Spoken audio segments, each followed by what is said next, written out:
The combat era has been unvaulted and you want to know how to play it correctly. In this video, I'll show you the exact stats on all levels and compare to the other ARs/SMGs it's competing with, show you the best attachments, where I especially go deep into optic, and show you the weapon with all 5 different sights, explain the best loadout and why you can play it as an SMG or a long range AR, and what that means for the rest of your build. Also, a couple nice bonus points like show you 2 NPCs that sell a purple combat AR and other useful things to know that will make your game a bit easier. My name is TSK and on this channel I analyze every single thing about Fortnite Zero Build gameplay. My goal is to become the best together with you guys. So, first up, stats. On right rarity, it already comes with an incredible DPS of 176, 20 damage per shot, a max size of 28, a fire rate of 8.8 shots per second, pretty slow reload time of 3.41 seconds, and 20 structural damage. On top, as all of you guys know that already played the Mythic, it is incredibly accurate. Upgrading the weapon gives you a bonus 1 damage per level as well as 0.15 seconds reload time reduction on average. All the way on Mythic, this means we increase the DPS from 176 to 220 by upgrading the damage from 20 to 25 and the reload time from 3.41 seconds to 2.6 seconds, which is quite a lot. The Mythic version that you do of course get from the Machinist boss and Redline rig comes with a red eye sight, a drum mech, a vertical grip and a suppressor. So how do these stats compare to the other AR/SMGs? These being the Tactical AR, the Thunder Burst SMG, the Harbinger SMG and the Ranger pistol. Let's begin with the Tactical AR. By the way, we'll take the highest rarity of all weapons to see which one is the best at their peak. And as you can see, the DPS advantage is crazy. Let's actually go back a second and take a look at the white combat AR again. And as you can see, even the white combat AR does more DPS than the legendary tactical AR. It's this pretty crazy if you ask me. Back to the Mythic, and here it's of course even more severe. With a DPS advantage of 52 DPS, the combat AR is leagues above the tactical AR. The damage per shot is higher, max size slightly smaller, fire rate faster, structure damage is the same. Additionally, accuracy easily goes to the combat AR, even with the faster fire rate, which is normally the exact opposite. Yeah, the accuracy is actually my favorite part about the combat AR, and guys, at the end, it's not even close. The combat AR does more damage and is more accurate. It is easily better than a tactical AR. Next, the Harbinger SMG. DPS and damage per shot still go to the combat AR, but it's much closer here. However, effective range is incredibly much better on the combat again, while even at close range, it does more DPS. And honestly, even the hip fire on the combat AR is pretty good, so I don't even think the Harbinger has an advantage at ultra close range. Only advantage again is the reload time. But again, in my opinion, the combat AR is easily superior to the Harbinger in almost every single thing here and takes the win for me. Ranger pistol. DPS, as you would imagine, still in favor of the combat AR. Damage per shot, however, vastly in favor of the Ranger pistol. But the big weakness of the Ranger pistol is its magazine. However, at the same time, the big advantage is how fast you can reload it.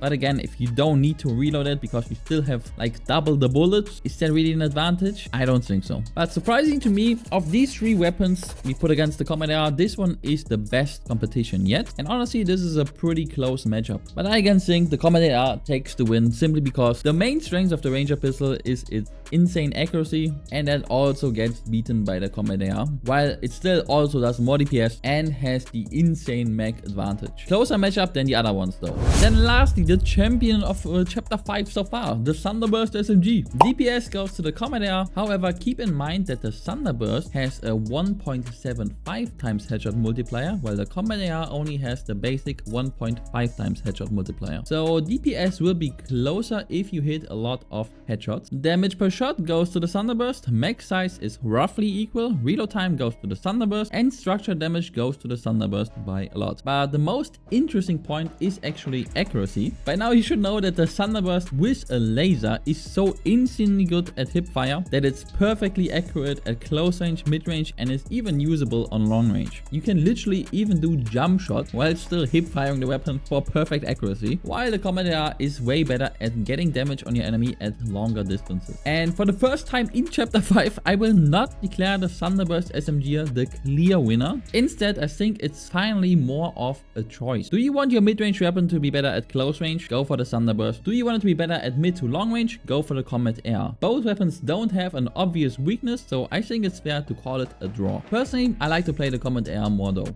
Okay, good. So now that we know for sure it's a competitive meta weapon even, what are the best attachments to put on the Combat Air? And is it better to get a legendary with the perfect attachments or the mythic you get from a boss fight? First up, let's talk about optics. The mythic comes with a red eye, so let's start here. And boy, it's an absolute blast to play it with a red eye sight, and I have no issues at all absolutely beaming people on close, mid and long range. With this sight, there is honestly no downside ever to playing with a red eye. I also played around with no optics for a while, and I have to say it's not as bad as I anticipated, since I absolutely hated playing the Warforged AR without optics before. The bloom is not that bad, and it is actually usable if you find it as ground loot. But if I had a choice, I would never choose this in, for example, the bunker while upgrading my weapon. The main strength of the Combat AR is its accuracy, and you will lose that and a lot of effective range if you don't play with optics. There's still the option that you play the Combat AR as an SMG with a laser on top, and you can experiment with that, but I think if you want a weapon like this, just play the Thunder Burst instead. It's gonna be better at exactly this. So while it's not bad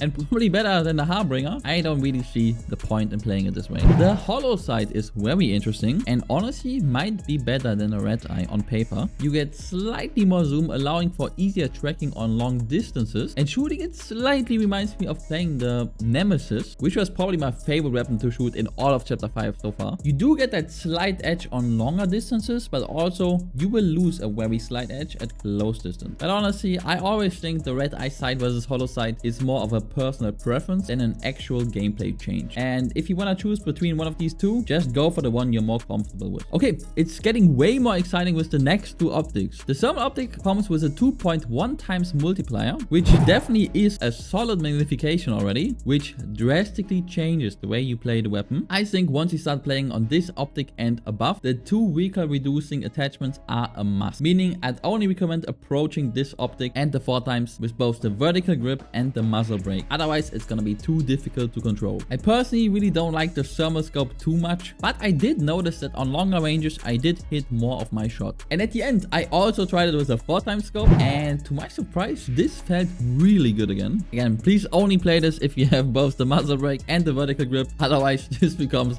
very hard to control. But I was able to laser people on longer range, and honestly it felt better to me than using the Enforcer AR at this distance. So if the Enforcer AR is something you like to play, maybe you should try this out. But why not just use the DMR instead here? Well, there is one advantage, and that is inventory space. You will 100% still be able to use this as a normal mid-range AR, and you won't need to run an extra long-range only weapon. Of course, giving you more space for a boom bolt, EP grenades, bunkers, or anything else you like to play in your loadout. And this honestly shouldn't be underrated. However, at the end, I had the most fun and most success playing with the basic red eye sight with the 1.15 times magnification, which again is the same as the mythic comes with. So one of my favorite other attachments combined with the red eye sight, the speed mag, as we discussed earlier, the reload time is pretty slow. The speed grip, yes, I finally want to play this over the other attachments. Why, you ask? The recoil, even without the vertical grip, is already pretty much perfect, and I don't really want to play the weapon in hipfire distance, because if I wanted to do that, I just play the Thunder Burst, meaning I also don't really recommend the laser. While it of course 100% does give you an advantage, but honestly being harder to track in these mid-range encounters is better for what we're actually gonna do with the Combat AR, being like shooting enemies in mid-range, which is what you will be doing at least 90% of the time. So the speed grip gives you an advantage 90% of the time, while in like 10% of the fights where you do end up having to hip fire, the laser will be the better option. I get to that again in a moment when I talk about loadout, but this means I don't even have to switch off my shotgun. I personally run the combat shotgun with the Combat AR. I'll get to that in a moment when I talk about loadout, but this means I don't even want to switch off my shotgun at this distance, where you would like to play the Combat AR on hip fire to begin with. So for my loadout personally, there's zero sense playing the laser. The speed grip is the better choice here. And then lastly, I want the muzzle brake because I don't see value in suppressors. So what do we gain by playing a legendary with these 4 attachments versus the mythic you would get from the boss? We gain a lot of reload speed, as the mythic comes with a drum mag that even decreases the base reload speed by 26%, and we'll get get the speed mech instead. We have the same optics with the red eye sight. We get the speed grip, making us a bit faster and harder to track on mid-range, while we lose some control by losing the vertical grip. But again, I think it doesn't matter even a tiny bit, since we also gain more stabilization again by getting a muzzle brake over the suppressor the Mystic comes with. Stats wise, we lose 9 DPS by lowering the damage by 1, as well as 0.19 seconds reload time. But again, because we have the speed mech instead of the drum mech, this is vastly better on the legendary version again. And honestly, to me, that means playing a legendary or purple combat AR is better than the mythic. And there are also 2 NPCs selling a purple, meaning we can get it every single match for 300 gold. You find one NPC right in front of the entrance at Grand Glacier, and the other NPC south of Reckless Railways at this tunnel here. So getting one is really no problem whatsoever, which at the end means I recommend playing the purple combat AR and upgrading it at the bunker later in the game. Of course, take a legendary instead if you find it. So Loadout, what else do we want to play with the combat AR? There really is no mistake in playing the Gatekeeper shotgun at all. And honestly, if you want to play that, that's still 100% reasonable with this Loadout too. However, I think the combat shotgun has the advantage that we get that slightly longer distance covered where you would want a laser on your combat AR normally. So if you'd rather play the Gatekeeper, I can actually recommend going with the laser instead of the speed grip. But I personally really like the combat shotgun, since it's also way better at dealing with these nitro fish spammers. Against them, I don't want to be in super close range where the Gatekeeper exceeds. You know how awkward it can get if they knock you around, which can often lead to you missing a shot, and then you're also not in the ideal range anymore for the Gatekeeper too. You have 2 shots that will do like 50 damage each on that distance, and it's honestly not a good spot to be in. The combat shotgun also has more bullets, and I just feel more secure running it. Again, against the nitro fish spammers, and also just as a sidearm for my combat AR. The rest of the loadout is pretty open. Literally play anything you want here. I can highly recommend playing the nitro fists whenever you can get them. It's just the best movement of the season, and then also run at least one item that's good against cars, either the boombolt or EMPs. And lastly, get some shield/heal or even bunkers, shield bubble juniors, and honestly even a full long range weapon like the DMR or tri-beam laser can fit in this last slot. Okay, well, there was a lot of information to digest, but I hope you got a good understanding of the combat AR now. I think I literally covered everything here. Let me know what you guys think of the combat AR below. Leave a like and subscribe if you enjoyed the video. Appreciate the effort, or best case want to see more videos. I'm still a really small channel and it helps me out a lot. And yeah, thanks for watching. I'll catch you guys in the next video. Bye.